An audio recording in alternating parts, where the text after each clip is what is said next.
you horrible lot. This week on Burntwolf Airsoft, I'm going to be taking a look at batteries and battery care. Firstly, let's take a look at the silly numbers on the side and what they mean. The MAH part of the name is basically the battery storage base. The higher this number, the more power is stored. The next bit is the voltage. The voltage is the battery's output, basically the horsepower of your battery. Make sure this matches or exceeds the volts of your motor. A 5-volt battery won't run a 9-volt motor at a decent speed, and this would affect your firing rate. And we wouldn't want that now, would we? Now, when it comes to how long to charge a battery, simply divide the MAH of the battery storage by the output of your charger. So a 1600 mAh battery charged from a 250 mAh charger. Do the maths, and this will give you 6.4. So the battery will take about 6 hours and 25 minutes to fully charge. Next up, let's have a look at the battery types.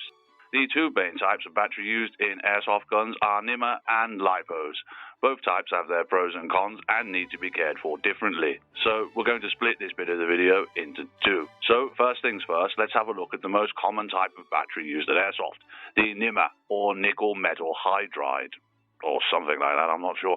These don't put out or hold as much charge as Lipos, but their lifespan is longer, a lot longer. The NIMA battery will typically last 1,000 charges. They are much easier to care for and store than their Lipo brothers, but they are rather big and heavy in comparison. NIMA batteries will lose some of their charge over time when stored, and will lose between 20 to 50% over 6 months of not being used. So if you haven't played airsoft in a few months, but your batteries were charged last time you played, be sure to give them a top-up before playing.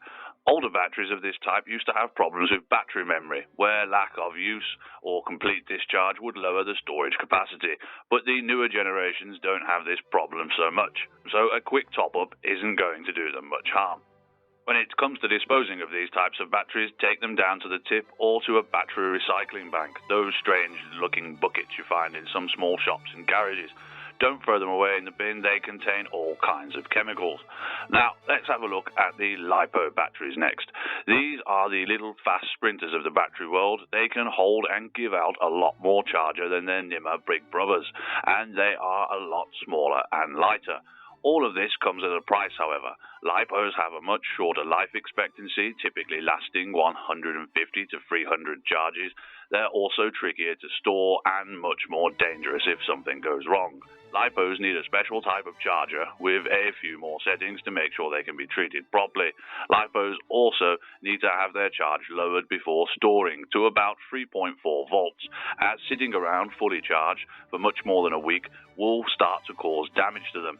There's a storage setting for this on most Lipo chargers, thankfully.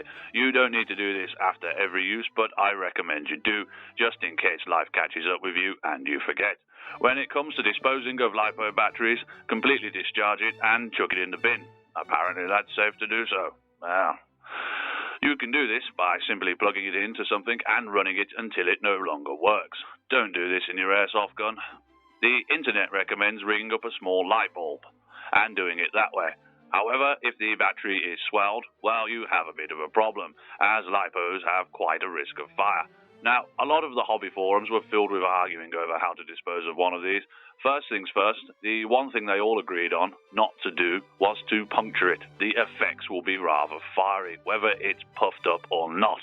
Don't ever pierce a Lipo battery. Discharge the thing slowly in small steps of an hour or so, outside, in a fireproof container. Some people do this by wiring up small bulbs to the battery or using the battery charger set to discharge. Then, or instead of this is where the arguing started in the guides, mix a bowl of salt water, keep adding salt until no more can be added, and chuck it in this for at least 24 hours. The net argued about this a lot too. They said to repeat this, checking it until it had 0 charge remaining. So, just to be safe, I'm going to say chuck it in the saltwater bath and leave it in that for a week. We're trying to kill the thing, so why be half-assed about it? This will discharge the battery completely, and then apparently just simply throw it in the bin.